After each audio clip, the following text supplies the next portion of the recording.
Hello everyone, नमस्कार दोस्तों। मैं डॉक्टर मधु कौशिक, रामानुजन कॉलेज के हिंदी विभाग में एसोसिएट प्रोफेसर हूँ। रामानुजन कॉलेज के टीचिंग लर्निंग सेंटर के 2 week refresher course feminist teaching and research in higher education theory and practice, उच्च शिक्षा में स्त्रीवादी शिक्षण और शोध, सैद्धांतिक एवं व्यवहारिक पक्ष के अंतर्गत आज जिस विषय पर मैं आपसे बात करूंगी वो है स्त्री की छवि और साहित्य। आज चाहे कोई नारीवादी एक्टिविस्ट हो, साहित्य शास्त्री हो, समाज शास्त्री हो, मनोवैज्ञानिक हो या कोई मीडिया के क्षेत्र से हो, यानी कि कोई चाहे मीडिया विशेषज्ञ हो, यानी हर क्षेत्र के लोग जो हैं, चिंतक जो हैं, विचारक जो हैं, वो सभी स्त्री की छवि को लेकर चिंतित हैं। आज जो स्त्री की छवि और तस्वीर हमारे सामने है, उसने कई सवालातों को हमारे सामने लाकर खड़ा कर दिया है। इन सभी सवालों के उत्तर के संदर्भ में समस्त सामाजिक, सांस्कृतिक, राजनीतिक एवं ऐतिहासिक और साहित्यिक परिवेश के विश्लेषण की आवश्यकता है। स्त्री की छवि को यदि हम सामाजिक परिप्रेक्ष्य में देखें तो हमारा समाज स्त्री को या देवी सर्वभूतेषु कहकर उसकी शक्ति स्वरूप की पूजा अर्चना करता है। देखिए, स्त्री को परम मित्रम भी कहा गया, स्त्री को कार्येषु मंत्री भी कहा गया, स्त्री को भोज्येषु माता भी कहा गया, यानी वो अन्नपूर्णा भी है, वो मित्र भी है, वो कार्यों में मंत्री भी है। तो हमारे यहाँ भारतीय संस्कृति में स्त्री की विविध छवियां जो है हमें दिखाई देती हैं। और हमारे यहाँ तो कहा जाता है कि यज्ञ की पूर्ति भी तब होती है जब स्त्री जो है वो यज्ञ में बैठती है। तो सहधर्मणी भी इसीलिए स्त्री को कहा गया है। और हमारे यहाँ तो ये भी परंपरा रही और कहा भी गया कि यत्र नार्यास्तु पूज्यन्ते रमन्ते तत्र देवताः, अर्थात जहाँ नारियों की पूजा होती है वहाँ देवता निवास करते हैं। लेकिन आज के समय में नारी पूजा के क्या मायने हैं, इस पर शरद चंद्र चट्टोपाध्याय जी लिखते हैं। वो अपनी पुस्तक शरद समग्र भाग 1 नारी का मूल्य में लिखते हैं कि हाँ, हम लोग घर के कोने में ही रखकर स्त्री की पूजा करते हैं, लेकिन यह तो बतलाओ कि किस तरह करते हैं। तो ये वाक्य जो है वो कहीं ना कहीं स्त्री के प्रति जो हिंसावादी व्यवहार है पुरुष का, उसको कहीं ना कहीं दर्शाता है। दूसरा, मर्दवादी समाज जो है वो स्त्री की छवि को पैरों तले कुचल रहा है और स्त्री को दोयम दर्जे पर भी लाकर कहीं ना कहीं खड़ा किया है। और ये सब हमारे, इसका श्रेय जो है वो हमारे समाज को जाता है, जहां स्त्री को वस्तु स्वरूप एवं खिलौना बनाकर पेश किया गया। यही कारण है कि आप देखिए, पांचाली को दांव पर लगाया गया, यानी द्वापर युग जब आता है तो पांचाली जो है वो दांव पर लग जाती है। और त्रेता युग आता है तो सीता की अग्नि परीक्षा ले ली जाती है। सत्य हरिश्चंद्र ने भी दान दक्षिणा चुकाने के लिए अपनी पत्नी को बेच तक दिया। यह हमारे समाज की स्त्री के प्रति जो निम्न सोच है उसका ही परिणाम है। कहा जाता है कि बुद्ध काल में स्त्रियों की वैश्यावृत्ति को अगर किसी ने मान्यता दिलाई थी तो वो थे महात्मा बुद्ध। लेकिन बुद्ध ने संघ की स्थापना के समय स्त्रियों की भागीदारी को स्थान नहीं दिया।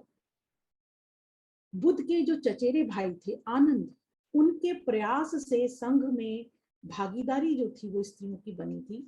आनंद ने बड़ी ही विनम्रता से पूछा था कि क्या स्त्रियां निर्वाण प्राप्त नहीं कर सकती, और बुद्ध ने भी बड़े ही विनम्रता पूर्वक ये उत्तर दिया था, क्यों नहीं, स्त्रियां भी निर्वाण प्राप्त कर सकती हैं। उसके बाद से ही संघ में स्त्रियों को आने की अनुमति प्राप्त हुई। तो ये सब बातें जो महात्मा बुद्ध के समय पर हुई कि संघ में जो आने की जो अनुमति थी स्त्रियों को, आनंद के प्रयास से मिली। अगर ब्राह्मण साहित्य की बात मैं करूं तो वहां पर कहा जाता है कि स्त्री कहीं अगर सुरक्षित है तो वो या तो पिता के घर में है, या पुत्र के घर में है, या पति के घर में है। तो लेकिन ये सुरक्षा देना जो है पुरुष समाज का, कहीं ना कहीं एक स्त्री को सालता है, उसको पीड़ा के, जिसे कहते हैं अंधकार में, पीड़ा के भीतर उसको डुबो देता है, उसको निमग्न कर देता है। अभी मैं जो बात करूंगी वो स्त्री से कुछ जुड़े हुए प्रश्न हैं, और स्त्री की जो अस्मिता है, जो उसका अस्तित्व है, जो उसकी पहचान है, उसको लेकर मैं बात करूंगी कि स्त्री की छवि उसकी अस्मिता से जितने गहरे रूप में जुड़ी है, उतना ही स्त्री से जुड़ा है उसका पग पग पर होता शोषण, तिरस्कार, अपमान का कड़वा सच। यानी स्त्री को अस्मिता जैसे उसकी सामने आती है, उसी प्रकार से समाज में उसका शोषण भी बहुत हुआ है, उसको अपमान का घूंट भी बहुत पीना पड़ता है। और कई बार ऐसा लगता है कि जो स्त्री की छवि है या स्त्री के अस्तित्व का सबूत केवल ये है कि उसे काल कोठरी के दरवाजे में बंद कर दिया जाता है और कहा जाता है यही तुम्हारे होने भर का सबूत है। मृणाल पांडे की एक पुस्तक है, जब मैं एक बार कुछ समय हुआ जब मैं लाइब्रेरी गई तो वहां पर मैंने मृणाल पांडे की पुस्तक देखी, और उसके कवर पृष्ठ पर एक नाम अंकित था। उस नामकरण ने मुझे बहुत आकर्षित किया। वो नामकरण था जहां औरतें गढ़ी जाती हैं। ये नामकरण जो है वो स्त्री छवि के बारे में बहुत कुछ कह जाता है। मृणाल पांडे जो हैं वो एक कथाकार भी हैं और एक पत्रकार भी हैं, और कथाकार और पत्रकार दोनों होने के कारण वो सभी सवालों को उठाती हैं जो स्त्री संघर्ष से जुड़े हुए हैं। अपने पात्रों के साथ उनका एक संवेदनात्मक जुड़ाव जो है उन्हें अन्य रचनाकारों से, अन्य पत्रकारों से एक अलग पहचान और एक विशिष्ट स्थान दिलाता है। स्त्री विमर्श पर चर्चाएं भी हो रही हैं, बहस भी हो रही है, और बातचीत का दौर जो है पिछले 7-8 दशकों से निरंतर हो रहा है। और पिछले कुछ वर्षों में स्त्री ने अपनी परंपरागत पहचान और छवि से एक अलग, मतलब छवि से एक इतर पहचान, एक नवीन पहचान जो है वो बनाई है, और स्वयं को एक नवीन छवि में ढालने का उसने प्रयास भी किया है। स्वयं को एक मानवीय इकाई के रूप में स्थापित करने का संघर्ष, उसकी अपनी अस्मिता और अधिकारों को लेकर बढ़ती जागरूकता ने उसके होने के अर्थ को का जो है नवीन सृजन किया है। स्त्री अस्तित्व और अस्मिता से जुड़े प्रश्न के उत्तर में स्त्री की अतीतोन्मुखी, वर्तमान और भविष्योन्मुखी छवि की निर्मिति का रहस्य छुपा है। कुछ प्रश्न भी यहाँ पर खड़े हुए हैं। क्या हमारे समाज, संस्कृति, व्यवस्था और इतिहास ने स्त्री के स्वत्व, अस्मिता और उसकी स्वायत्तता को घोषित किया है, या उसे खंड खंड कर उसे नष्ट कर दिया है? इन प्रश्नों के अलावा यह प्रश्न भी उठता है कि क्या हमारे पितृसत्तात्मक एवं पुरुष प्रधान समाज ने नारी की दिशा, दशा और उसे सशक्त बनाने में कोई योगदान दिया है? स्त्री आर्थिक शोषण, सामाजिक दमन, शारीरिक, मानसिक और यौन उत्पीड़न का शिकार होती है, ये हम सब लोग जानते हैं। और इस शोषण के कारण जो स्त्री अपने भीतर जिस घुटन को, जिस पीड़ा को महसूस कर रही है समाज में, वो भी हम सब जानते हैं। लेकिन इसके साथ साथ कुछ छवियां जो हैं वो स्त्री की हमें समाज में दिखाई देती हैं। जैसे वो गृहिणी भी है, वो पत्नी भी है, वो माँ भी है, वो सुंदर नारी है, वो प्रीतम प्यारी भी है। कहीं वो सेक्स सिंबल है और कहीं भोग वस्तु, और शोषित, दमित, उत्पीड़ित, कामकाजी। ये बहुत सारी छवियां जो हैं वो स्त्री की हमें दिखाई इस समाज में पड़ती हैं। इसके बावजूद जो है पूर्ण नारी, यानी कि होल वुमेन, यानी सर्वगुण संपन्न नारी, भारतीय नारी, आदर्श नारी, आधुनिक नारी की संरचना के प्रयत्न जो है आज भी जारी है। किंतु इन सब के बीच एक ज्वलंत प्रश्न जो विद्यमान है वो है कि आखिर में वास्तविक नारी क्या है? उसकी छवि के, उसके होने के विभिन्न रंग और शेड्स क्या हैं? इसका उत्तर सुप्रसिद्ध नृत्यांगना चंद्रलेखा ने शरीर नामक नई नृत्य संरचना के एक साक्षात्कार में कहा कि नारी शरीर की ऊर्जा तथा शक्ति को समझने की जरूरत है।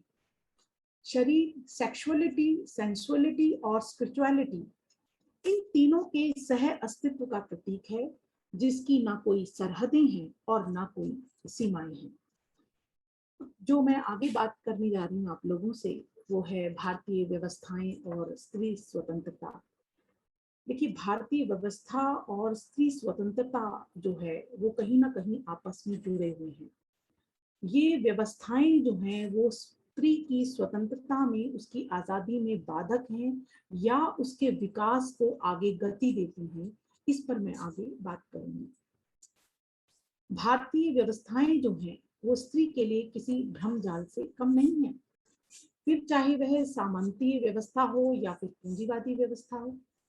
सामंतीय व्यवस्था में उसे लक्ष्मी, दुर्गा, सावित्री देवी, माँ, सरस्वती कहकर ठगा जाता रहा है, तो दूसरी तरफ उसे वेश्या भी कहा गया, कुलच्छनी कहा गया, पतिता कहकर के पुकारा गया, और कहीं कहीं तो उसे कुलघातनी कहा गया जब उसकी कोख से पुत्र की प्राप्ति नहीं हो पाई, वंश वंश आगे नहीं चल पाया, तो उसे कुलघातनी कहकर भी डराया जाता है। वहीं पूंजीवादी व्यवस्था में उसे स्वतंत्रता और आजादी के मोह में भ्रमित किया जाता रहा है। आज पूंजीवादी जो व्यवस्था है स्त्री के विकास और सशक्तिकरण की बात करती है। पूंजीवाद केवल उन चंद आजाद घोषित महिलाओं की बात करता है जो पढ़ी लिखी हैं, मॉडर्न होने का दम्भ भरती हैं, तथा जो विज्ञापनों में भी जो हमें दिखाई दे जाती हैं, और सौंदर्य साधनों से सुसज्जित होकर जो रैंप पर चहलकदमी करती हैं। देखिए, ऐसी स्त्री ही इस व्यवस्था का आजकल केंद्र बिंदु बनी हुई है, और ऐसी स्त्रियों पर ही विमर्श जो है वो खड़े हो रहे हैं। भूमंडलीकरण के दौर में क्या चंद प्रतिशत ऐसी महिलाओं को स्त्री मुक्ति या सशक्तिकरण के नाम पर स्त्री की छवि को बदलने के लिए पर्याप्त ठहराया जा सकता है? ये बड़ा प्रश्न है। इस पर भी इन स्त्रियों पर दोहरे मापदंड का आरोप लगाया जाता है, क्योंकि ये स्त्रियां वास्तविक जीवन में आजाद और मुक्त नहीं हैं। अपने निजी निर्णय वे स्वयं नहीं ले सकती। जिन कपड़ों को पहनकर वे रैंप पर ये वॉक करती हैं, चहलकदमी करती हैं, क्या ऐसे कपड़े उन्हें अपने निजी जीवन में स्वीकार्य हैं? लेकिन इन सब के बावजूद भी मीडिया जो है स्त्री विमर्श की सफलता का सूचक ऐसी स्त्रियों को ही मान बैठा है। मीडिया मानता है कि आज स्त्री छवि के मायने बदल रहे हैं, स्त्री विकास और सशक्तिकरण की दिशा में जो है वो अग्रसर है, ऐसा मीडिया का मानना है। और मीडिया का ध्यान जो है स्त्री की ऐसी छवि पर जाकर के केंद्रित हो गया है। अब जो आगे बात होगी वो स्त्री के कुछ ऐतिहासिक संदर्भों की मैं बात करूंगी, कि यदि हम इतिहास के पन्ने पलटकर देखें तो रानी लक्ष्मीबाई, जीजाबाई, पन्ना जैसी वीरांगनाएं और मातृत्व की अनमोल मिसालें हमारे समाज को पोषित करती दिख जाएंगी। इसके पश्चात राष्ट्रीय स्वाधीनता आंदोलन में स्त्री की भागीदारी को भी स्वीकार किया गया है। ये सब लोग जानते हैं कि स्वतंत्रता संग्राम में स्त्री की भागीदारी कितनी और कैसे रही थी। वास्तव में राष्ट्रीय आंदोलन का मूल चेहरा जो गांधी जी से ही मूल चरित्र ग्रहण कर रहा था, तो मुझे लगता है कि ऐसे में हमें गांधी जी की स्त्री विषयक जो दृष्टि है उसको भी समझना हमारे लिए आवश्यक हो जाता है। गांधी जी के अनुसार स्त्री छवि जो है वो समर्पण, सतीत्व से ओतप्रोत होनी चाहिए। यानी स्त्री जो है उसके भीतर समर्पण होना चाहिए, उसके भीतर सतीत्व का भाव होना चाहिए। वे स्त्री को सीता और मीरा की आदर्श छवियों के रूप में स्वीकार करते थे। पीड़ा में आनंद की तलाश करने वाली विधवा जो ब्रह्मचर्य का पालन करती हुई देश सेवा के कार्य में अपने जीवन को होम कर ले, ऐसी स्त्री गांधी जी के लिए गहन श्रद्धा का पात्र बनी। स्त्री जो है वो गांधी जी के लिए माता है या फिर सन्यासिनी भी है। वे स्त्री को या तो धरना जुलूस के कार्यों के लिए उपयुक्त मानते हैं, या फिर घर में रहकर चरखा काटने और अपनी संतान में राष्ट्र सेवा और देश सेवा का संस्कार करने के लिए भी वो नारी को उपयुक्त मानते हैं। अब गांधी जी की जो नारी विषयक या स्त्री विषयक जो दृष्टि रही है, उस दृष्टि का प्रभाव जो है वो प्रेमचंद के साहित्य पर और प्रेमचंद पर बहुत अधिक देखने को हमें मिलता है। तो मैं आगे जो बात करूंगी वो गांधी जी और प्रेमचंद दोनों पर बात करूंगी, कि गांधी जी का कब और कैसे प्रभाव जो था वो प्रेमचंद के साहित्य पर पड़ा। प्रेमचंद के साहित्य पर गांधी जी के विचारों का अमिट प्रभाव है, जैसा कि मैं कह चुकी हूँ। इस संदर्भ में मैं उदाहरण देना चाहती हूँ कि गोदान की मालती के भीतर, गोदान में मालती जो है वो एक चरित्र है, और उस चरित्र के भीतर अपने होने के एहसास को समूल नष्ट करने में प्रेमचंद जो थे वो सफल रहे हैं। मालती का विवाह को पिंजरा मानकर देश सेवा के कार्य में अग्रसर होना इसका प्रमाण है। यद्यपि गांधी जी के विचारों को पढ़ने से ज्ञात होता है कि वे विधवा विवाह, स्त्री के पुनर्विवाह के पक्षधर थे, और प्रेमचंद स्वयं इन मान्यताओं को अपने जीवन में स्थान देते हैं। प्रेमचंद स्वयं वैवाहिक क्रूरता के शिकार थे, अतः उनके अनुभव की तीव्रता असंदिग्ध है। उनकी जो पहली पत्नी है उनसे उम्र में ज्यादा और जबान की मीठी ना थी, और कहा तो ये भी जाता है कि वो देखने में सुंदर नहीं थी। फलता है प्रेमचंद की उनसे नहीं निभी, उन्होंने उन्हें उनके मायके पहुंचा दिया और एक बाल विधवा से दूसरा विवाह कर लिया। तो अब आप देखिए कि प्रेमचंद जैसा रचनाकार, प्रेमचंद जैसा कहानीकार, उपन्यासकार अपनी पत्नी को छोड़ देता है कि वो उम्र में ज्यादा है, वो जबान की मीठी नहीं है, लेकिन सबसे बड़ी बात जो कारण है छोड़ने का कि देखने में सुंदर नहीं है। आगे मैं इस पर बात करूंगी और आगे बताऊंगी, कुछ उदाहरणों के माध्यम से भी आपके सामने इस पर थोड़ा प्रकाश डालूंगी कि कैसे कैसे उन्होंने अपनी पहली पत्नी को छोड़ा और दूसरी पत्नी जब उनके जीवन में आई तो उनके साथ उनका दाम्पत्य जीवन कैसे रहा, और क्या क्या उन्होंने जीवन में और स्त्री को लेकर जो आगे बातें कही हैं उस पर भी चर्चा होगी। यद्यपि फिर भी मैं कहना चाहती हूँ कि यद्यपि प्रेमचंद जी के जो विचार हैं उनमें कहीं कहीं विरोधाभास जो है वो लक्षित होता है। प्रेमचंद जी ने अपनी कहानियों, उपन्यासों में भारतीय समाज की अनेक समस्याओं को पुरजोर तरीके से उठाया है। प्रेमचंद जी ने सुभागी नैराश्य लीला में बाल विवाह के दुष्परिणामों की ओर संकेत किया है। सुभागी जो है वो 11 साल की उम्र में ही बाल विधवा हो जाती है, और नैराश्य लीला की जो कैलाश कुमारी है उसका अभी गौना भी नहीं हुआ था, वह अभी तक यह भी नहीं जान पाई थी कि विवाह का आशय क्या है कि उसका सुहाग उठ गया, यानी वो भी विधवा हो गई। वैधव्य ने उसके जीवन की अभिलाषाओं का दीपक बुझा दिया। लेखक के अनुसार वैधव्य के मायने ये नहीं है कि विधवा नारी अपने अस्तित्व को भूलकर अपने माता पिता अथवा समाज की कठपुतली मात्र बनकर रह जाए। विधवा कैलाश कुमारी ब्राह्मण कन्या है, वह अपने पूर्वजों के बनाए विधि विधान के अनुरूप जीवन जीने को विवश है, किंतु उसके जीवन का नैराश्य उसे सामाजिक बंधनों को तोड़ने का साहस प्रदान करता है। यानी जब स्त्री निराशा के बादलों में घिरी होती है तो वो अपनी साहस की डोरी जो है, आशा की डोरी जो है वो नहीं छोड़ती, ऐसा प्रेमचंद कहते हैं।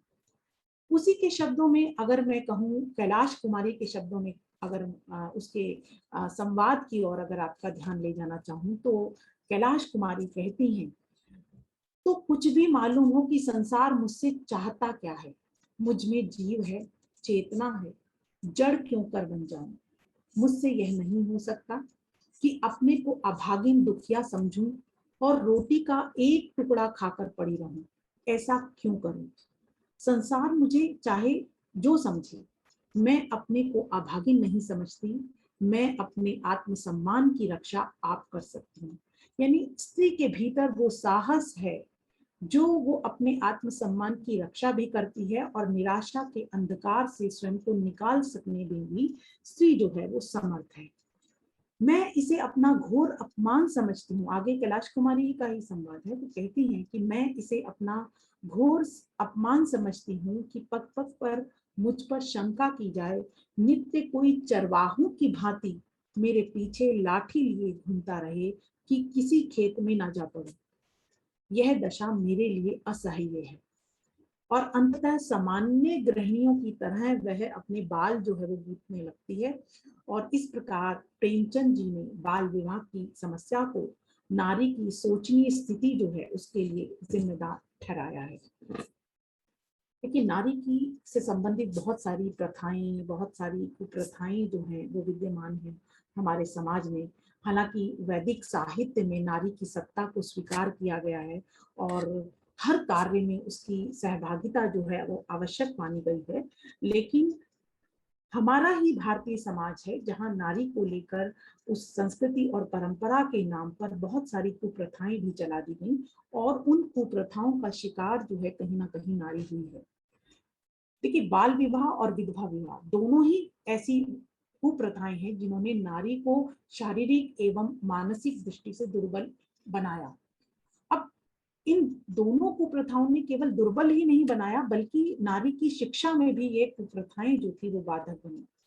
इन दुष्परिणामों को देखकर गांधी जी ने कहा था कि बाल विवाह से मुझे घृणा है, और विधवा बालिका को देखकर मैं कांपने लगता हूँ, तथा स्त्री देहांत के बाद तुरंत विवाह करने वाले पुरुष को देखकर मैं पागल हो जाता हूँ।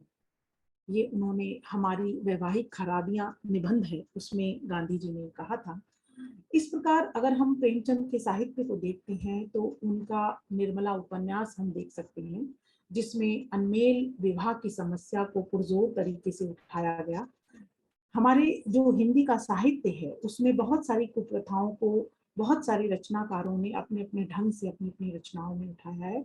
ये सारी समस्याएं जो हैं वो अनमेल विवाह भी है, बहु विवाह, पुनर्विवाह, दहेज प्रथा, वेश्यावृत्ति, यानी सारी हर तरह की समस्या और हर तरह की कुप्रथाएं जो हैं, जो स्त्री से संबंधित हैं, जो समाज में आज भी विद्यमान है, उनको हिंदी पट्टी के लेखक, हिंदी पट्टी का रचनाकार जो है, चाहे वो जैनेन्द्र हो, चाहे वो आपके अज्ञे हो, जयशंकर प्रसाद हो, प्रेमचंद हो, चित्रा मुदगल जी हो, मैत्रेयी पुष्पा जी हो, सभी लोगों ने किसी न किसी रूप में उठाया है। आगे जो मैं बात करूंगी वो स्त्री लेखन और स्त्री दृष्टि पर बात कर लेती हूँ मैं आपसे, कि आज से 7-8 दशक पूर्व स्त्री लेखन पर गंभीरता से चर्चा नहीं की जाती थी। वास्तव में स्त्री छवि की हकीकत साहित्य बयान करता है। यदि हम साहित्य के साथ जाएंगे, चाहे हम संस्कृत साहित्य में जाएं, चाहे हम अपभ्रंश साहित्य में जाएं, तो वहां पर भी हमें जो स्त्री की छवि जो है वो देखने को आपको अलग अलग प्रकार से मिल जाएगी। चाहे आप हिंदी साहित्य के रीति काल में चले जाएं, चाहे भक्ति काल में, आदि काल में, यानी साहित्य जिस तरह से स्त्री की छवि को बयान करता है वो शायद कोई और नहीं कर पाता है। तो साहित्य उनके जीवन के, यानी कि स्त्री छवि के विविध पहलुओं को प्रस्तुत करता है, जो उनके स्व पर दूसरों के अधिकार होने का साक्ष्य देते हैं। नारी स्वभाव के प्रबल पक्ष, भावनाओं की कोमलता, अभिव्यक्ति की कलात्मकता और सृजन की प्रतीक होते हुए भी भारतीय नारी सृजन में अपनी भागीदारी यथेष्ट रूप में नहीं निभा सकी। देखिए, इंडिया टुडे की जो साहित्यिक वार्षिकी है, 1997 की बात कर रही हूँ मैं, 1997 की साहित्यिक वार्षिकी में स्त्री लेखन के अधिकार क्षेत्र के बारे में लंबी बहस जो है वो सुरक्षित है, जहां अधिकांश स्त्री रचनाकारों ने स्वीकार किया, क्या स्वीकार किया, कि स्त्री विषय जो है वो स्त्री के सोचने का नहीं, स्त्री पर सोचने का विषय है। कॉलरिज का भी मानना है कि संवेदना जो है वो स्त्रीवाची है। यही कारण है कि कहा जाता है कि स्त्री लेखन के लिए स्त्री दृष्टि जो है वो महत्वपूर्ण है। स्त्री चरित्रों को लेकर पुरुष रचनाकारों का अपना नजरिया और अपना आकलन होता है, ये तो सभी जानते हैं, लेकिन स्त्री रचनाकारों की बात मैं आगे करूंगी। और इन रचनाकारों में जो सबसे महत्वपूर्ण नाम आता है वो है शिवरानी देवी जी का। 20वीं सदी के प्रारंभिक दशकों की महिला लेखिका शिवरानी देवी के प्रेमचंद घर में और नारी हृदय कहानी संग्रहों में अपने समय की ज्वलंत समस्याओं, दहेज प्रथा, अनमेल विवाह, सौतेली मां की क्रूरता और स्त्री दायित्वों को अपना कथ्य का विषय बनाया। शिवरानी देवी की स्त्री मुद्दों को लेकर लिखी कहानियों में उनके निजी जीवन की टीस की झलक भी दिखाई देती है। यद्यपि उन्होंने प्रेमचंद जी के साथ लंबा मधुर दाम्पत्य जीवन जिया है। देखिए, शिवरानी देवी जो हैं वो अपनी रचना प्रेमचंद घर में और नारी हृदय, इन दोनों में ही जिस तरह से स्त्री से संबंधित जो चाहे कुप्रथाएं हैं और चाहे स्त्री से संबंधित विविध छवियां हैं, उनको अंकित करती हैं। और उनके भीतर की जो टीस है, एक स्त्री के मन में जो एक पुरुष को लेकर या पुरुष पति को लेकर के जो टीस है, उस टीस की झलक भी हमें शिवरानी देवी की रचना प्रेमचंद घर में दिखाई पड़ती है। विवाह के प्रारंभिक वर्षों में शिवरानी जी ने जिस अजनबीपन को महसूस किया और पुरुष चरित्र की जिन दुर्बलताओं को देखा, उसे अपनी कहानियों में भी उसे चित्रित किया है। प्रेमचंद जी की उपपत्नी के प्रति उन्होंने सदा सखी भाव रखा और सखी भाव रखते हुए वे पुरुष की रूप लोलुप जो पुरुष वृत्ति है, यानी रूप के प्रति जो पुरुष का आकर्षण है, जो सुंदर स्त्री का जो कॉन्सेप्ट एक पुरुष के दिमाग में सदा बना रहता है, तो वो उस रूप लोलुप पुरुष वृत्ति की बात करती हैं और वो कहती हैं इस वृत्ति को लेकर शिवरानी देवी भी जो प्रेमचंद को कभी क्षमा नहीं कर पाई। जब तक प्रेमचंद जी को उन्होंने आड़े हाथों लिया और वो कहती हैं प्रेमचंद घर में कि आप दावे के साथ कह सकते हैं कि आपका चरित्र, आपका अपना चरित्र अच्छा था। खामोश, मैं बदसूरत होती तो आप मुझे भी छोड़ देते। अगर मेरा बस होता तो मैं सब जगह ढिंडोरा पिटवाती कि कोई भी तुम्हारे साथ शादी ना करे। देखिए यहाँ पर जो शिवरानी देवी की जो टीस है, एक स्त्री की टीस जो है रूप सौंदर्य को लेकर, उस टीस को यहाँ पर शिवरानी देवी ने अभिव्यक्त किया है। नारी हृदय और वर यात्रा कहानियों में पुरुष की लोलुप प्रवृत्ति पर शिवरानी ने व्यंग भी किया है। वर यात्रा की रामेश्वरी आत्म स्वाभिमान की रक्षा करती है। वह ना तो दबना जानती है और ना पुरुष की गुलामी करना। देखिए बहुत सारी बातें शिवरानी देवी के बारे में मैंने बताई और प्रेमचंद जी को किस तरह से वो आड़े हाथों लेती हैं। इसके अलावा भी शिवरानी देवी के प्रेमचंद जी से वार्तालाप में भी कई बार ऐसे कथन सामने आए जिन्हें पढ़कर प्रतीत होता है कि वे स्त्री के युगीन सत्य को प्रकट करते हुए एक नई दिशा की ओर संकेत कर देती हैं। देखिए कुछ उदाहरण मैं और देना चाहती हूँ। प्रेमचंद घर से ही मैं ये उदाहरण ले रही हूँ कि अगर आप मेरी बीवी होते, देखिए प्रेमचंद जी को शिवरानी देवी कह रही हैं कि अगर आप मेरी बीवी होते तो मैं बताती कि स्त्रियों के साथ कैसे रहना चाहिए।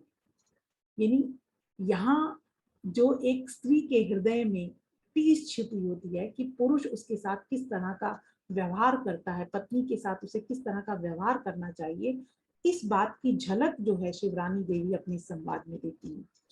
वास्तविक स्थिति यह रही कि अपने होने की उपस्थिति को फिर भी शिवरानी देवी जो थी वो दर्ज नहीं करा सकी, उसमें वो सफल नहीं हो सकी और हिंदी साहित्य में बार बार उनके लेखन को प्रेमचंद जी का लेखन कहकर प्रचारित भी किया गया, जबकि स्वयं प्रेमचंद जी इन बातों का वो खंडन करते रहे। इसके अलावा शिवरानी देवी जी के अलावा मैं जो अन्य रचनाकार हैं उनके बारे में भी बात करना चाहूंगी। स्त्री रचनाकारों में महादेवी वर्मा का नाम महत्वपूर्ण है। इन्होंने अपने समय की स्त्री की पीड़ा का चित्रण अपने आलेखों में, कहानियों में और संस्मरणों में किया है।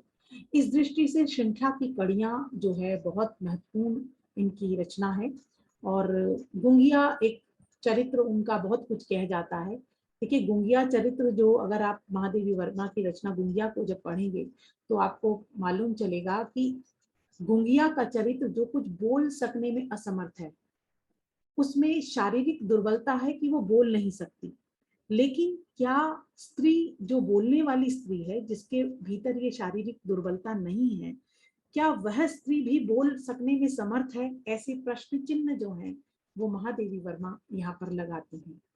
महिला लेखिकाओं में फिर मैं कृष्णा सोपती की बात करती हूँ, जिन्होंने मित्रो मरजानी और उषा प्रेमवदा ने 55 खंबे, लाल दीवारें और मनु भंडारी की कहानियां और उपन्यास, जिसमें बड़ा नाम जो उपन्यासों में आता है वो आता है आपका बंटी। अगर आपका बंटी का भी हम सब का अगर मनु भंडारी की कहानियों का, उनके उपन्यासों का विश्लेषण करें तो उस समय की स्त्री की सामाजिक स्थिति का आकलन हम लोग कर सकते हैं। आपका बंटी उपन्यास में मनु भंडारी ने शकुन जो है, इसका जो मुख्य पात्र है इस उपन्यास का, शकुन के जीवन की त्रासदी को यहाँ चित्रित किया है। यह रचना अपने विषय बोध के कारण ही शायद सदैव प्रासंगिक बनी रहेगी। शकुन व्यक्ति और माँ के द्वंद्व में न तो पूरी तरह से व्यक्ति बनकर जी सकी और न पूरी तरह माँ बनकर। यही त्रासदी आज असंख्य स्त्रियों की है। आज स्त्री लेखन की जो जड़ें हैं वो मजबूत हो चली हैं। पिछले 2-3 दशकों की अगर मैं बात करूं तो ऐसे अनेक नाम सामने आए जिन्होंने न केवल स्त्री मुद्दों को पुरजोर तरीके से उठाया है, बल्कि उसकी गहराई को भी मापने का प्रयास किया है। जिनमें प्रभा खेतान का नाम आप लोग जानते हैं, जिन्होंने स्त्री उपेक्षिता लिखी। द सेकंड सेक्स का जो ट्रांसलेशन हुआ था स्त्री उपेक्षिता, वो प्रभा खेतान जी ने ही किया था। इसके अलावा मृदुला गर्ग जी हैं, जिन्होंने एक और अजनबी नाटक की रचना की। ममता कालिया हैं, नासिरा शर्मा, मृणाल पांडे की बात मैं पहले कर चुकी हूँ आप लोगों से। रोहिणी अग्रवाल हैं, और आपके मैत्री पुष्पा जी हैं, चित्रा मुदगल जी हैं, नादिरा जहीर बब्बर जी हैं। ऐसे बहुत सारे ऐसे नाम हैं जिनकी बात हम लोग कर सकते हैं, जिन्होंने स्त्री की छवियों को विविध आईने से देखा और विभिन्न विविध तरीकों से साहित्य के भीतर जो है उनकी उपस्थिति दर्ज करवाई है। चाहे राजनीति में महिला सशक्तिकरण हो या पंचायती राज में स्त्री की भूमिका, नारीवादी आंदोलन हो या मीडिया में स्त्री की स्थिति, या फिर भारतीय राजनीति में महिला आरक्षण, इन सब में स्त्री छवि का सच क्या है? स्त्री अधिकारों के लिए बनाए गए कानून और स्त्री की दशा सुधारने के लिए बनाई गई समितियां क्या स्त्री अस्तित्व और उसकी अस्मिता की रक्षा के लिए पर्याप्त हैं, या फिर आज भी उसे सामाजिक स्वीकृति के लिए स्वयं के स्वत्व का त्याग करना पड़ता है? ऐसे अनेक प्रश्न स्त्री छवि और साहित्य के संदर्भ में आज भी विचारणीय हैं।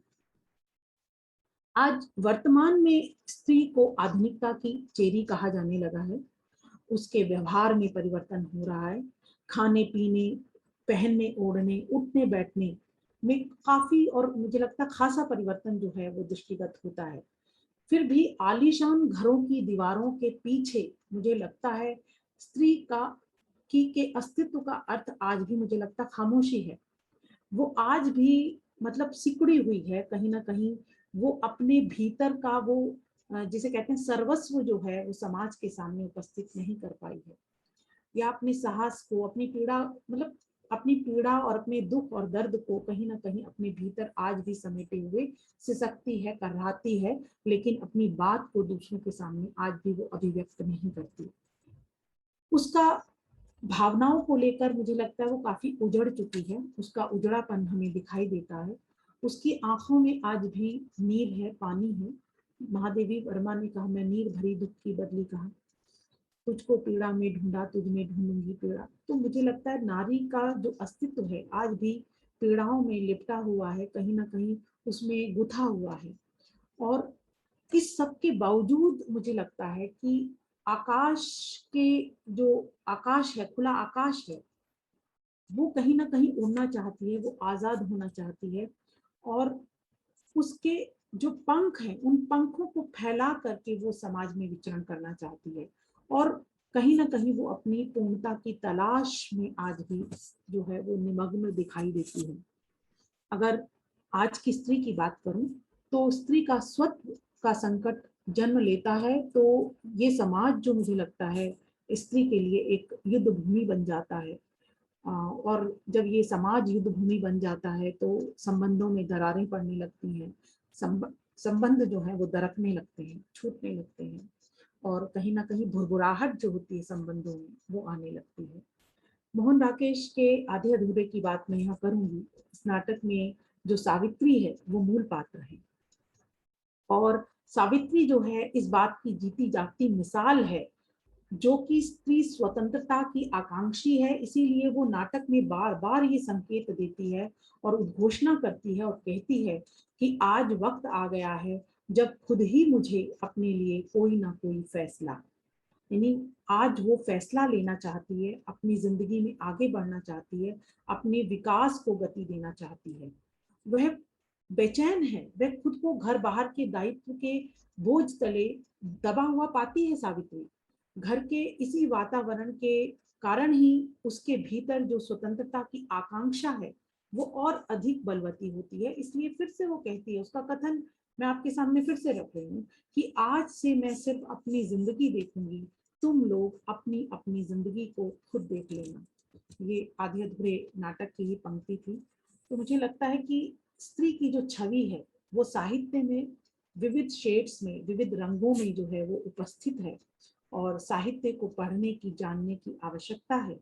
और साहित्य को जितनी गहराई से हम पढ़ेंगे, जितना उसके साथ रूबरू होंगे, उसके साथ अपनी एक, जिसे कहते हैं, कहीं ना कहीं एक बैठक रखनी होगी हमें साहित्य के साथ। और साहित्य के साथ जितनी बार हम मुलाकात करेंगे, उतनी बार स्त्री की अलग अलग छवियां, अलग अलग शेड्स, अलग अलग रंग जो हैं हमारे सामने उपस्थित होंगे। तो इसी के साथ मैं अपनी जो मेरा प्रेजेंटेशन है, प्रस्तुतिकरण है, उसको समाप्त करती हूँ। और आपसे फिर मुलाकात होगी। आप लोगों का बहुत बहुत धन्यवाद, शुक्रिया, नमस्ते।